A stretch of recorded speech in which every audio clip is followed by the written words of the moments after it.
Hey guys, welcome to another video from Overbite Gaming, and today we're taking a look at one of the OG granddaddies, and that is Dune 2.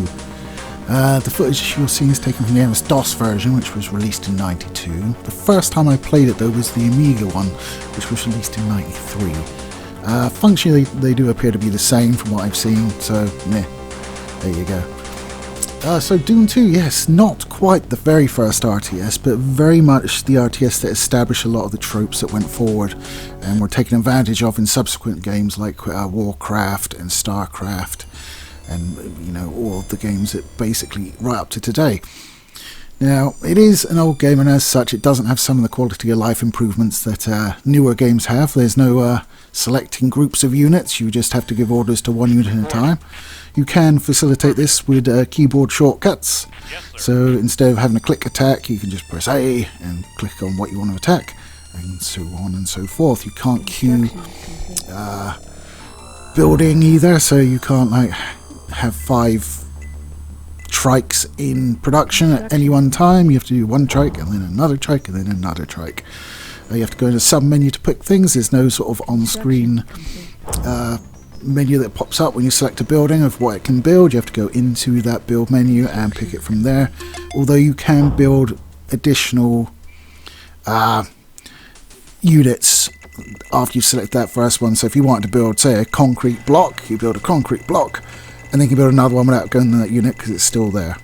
But if you want to build something different, you have to go in and change it. It did do a lot of things which was new at the time. So you had like the world map. So you see the sort of world map of Dune, which is just a rectangle. I don't think Dune was rectangular, or Arrakis I should say.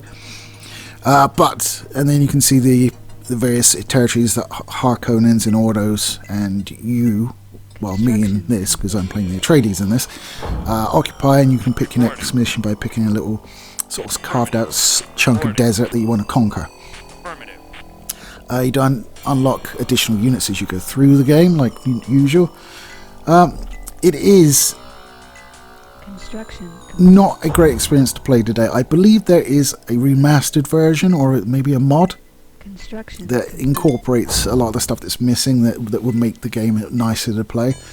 I mean, when you're fighting and you're trying to like converge all your forces on one target at a time to get them out of the way, so you don't need to like, you can destroy and get the guns off you a bit quicker by taking out one quickly and then another one quickly, rather than spreading fire and having them all shooting at you for an extended period of time while you destroy them ship to ship.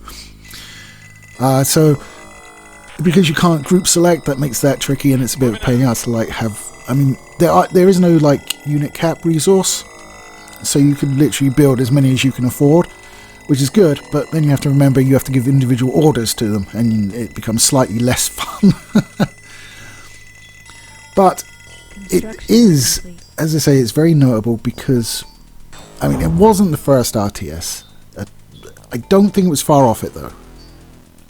I'm not sure what was, but okay. Atreides Harvester. And just to play it, like back in the day when it first came out, was just a breath of fresh air. There was literally nothing I had played that was like this before. And then, of course, Westwood, who were the studios that did this, went on and did Command & Conquer, and just went to strength until it sort of tapered off at Command & Conquer 4 and sort of Tiberian Sun around that time. I think interest was beginning to wane. Certainly, though, without Dune 2, we wouldn't have had a lot of those games that you've really enjoyed up to the current time. I mean, there's a lot to it for what it is and how old it is. I mean, there's spice holes where you can like pop a unit in and it destroys the unit, but then all this spice gets erupted to the surface that you can then harvest with your harvester. You know, stuff like that. I mean, the more tech that comes in, the buildings unlocking higher levels of tech, and the super units, they were all in this game in '92. They took like a genre that almost didn't exist and just really, apart from some quality of life stuff, as I say, sort of just nailed every single tenet of it as it came out the gate. It was extraordinary. I mean, it wasn't the first Dune game.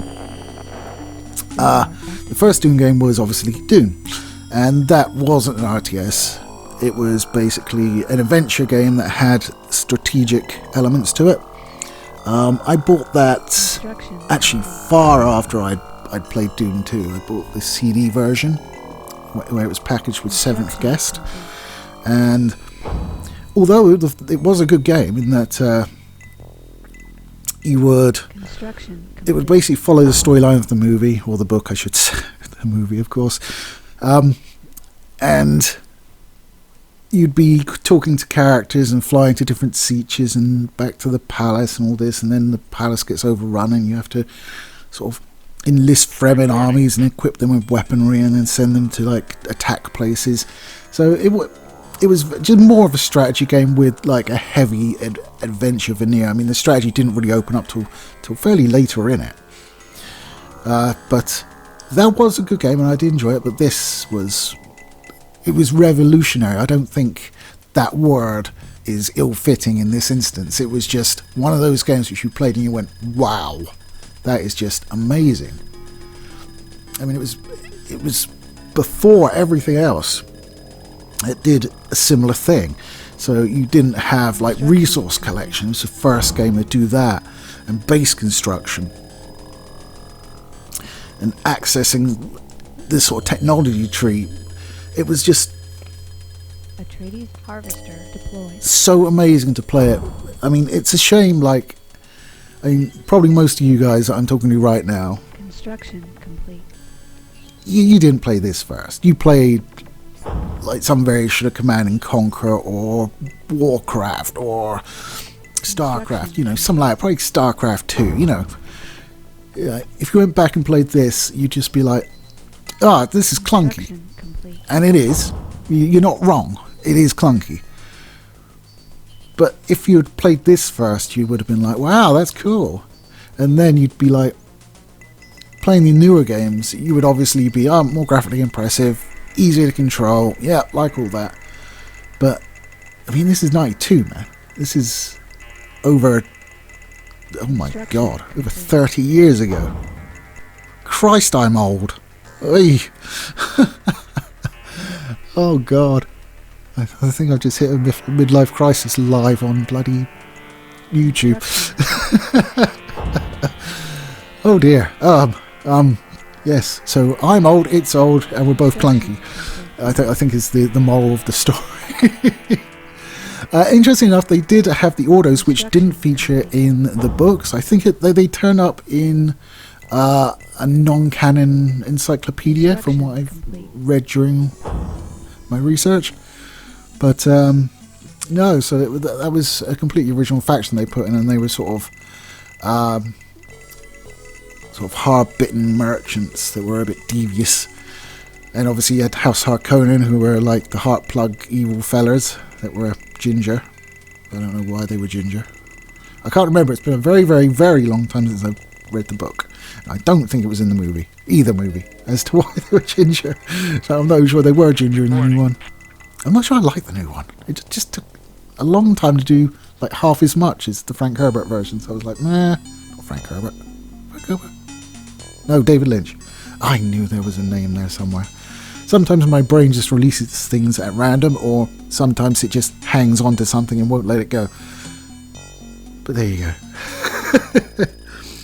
So as you can see, old, but you know, take the graphics out and some of the quality of life stuff, and it's exactly the same as a game you would play nowadays. It has so many of the same beats in it that were done so perfectly. They really haven't evolved much, and when they do try to evolve it, like a Command & Conquer 4, it doesn't always go that well.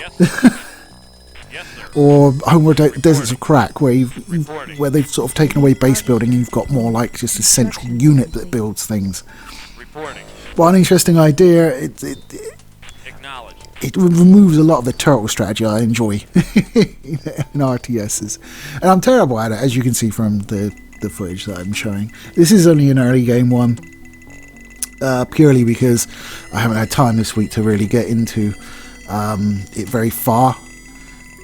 And I wanted to play it because not only did I have to capture some footage, but you know, I also wanted to like just get my head back around it and all the minutiae that I want to talk about, like, you know, the certain parts of it that are a bit clunky, such as, you know, not being able to select more than one unit,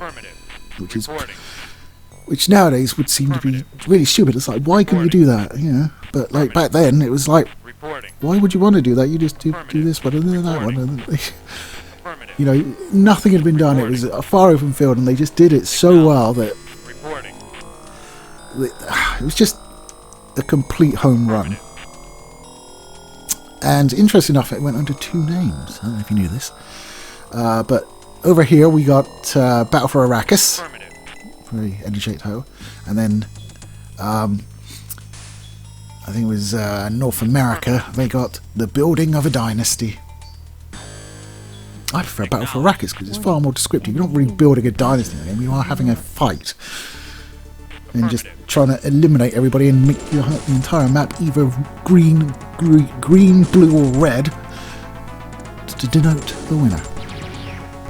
I almost did Megalomania as well, but I couldn't remember how to play it very well, so I was like, damn it.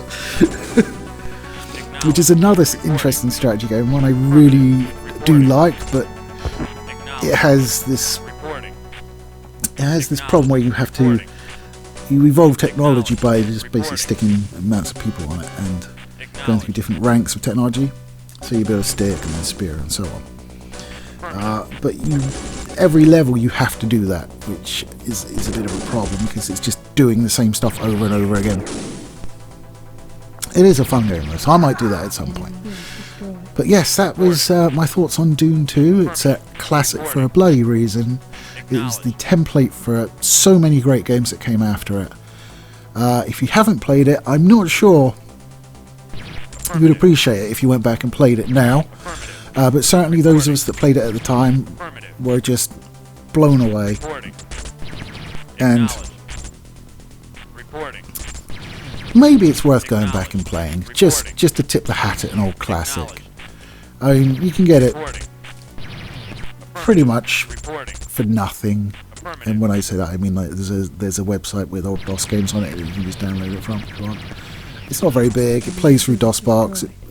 It plays fine, although I have noticed it does sometimes revert to a window, which was a bit annoying while capturing. I had to replay the first mission again because I was like, damn it. But outside of that, it's exactly the experience I remember it to be. So if you do fancy it, give it a little Google. I'm sure you'll be able to find it. Won't be too hard. And give it a try. Let's pay homage to one of the granddaddies of a genre. And that was depressingly mature for this channel. Boobs. There we go. Back on track. Anyway, guys, that's all for the day. You take it easy. I'll catch you next time.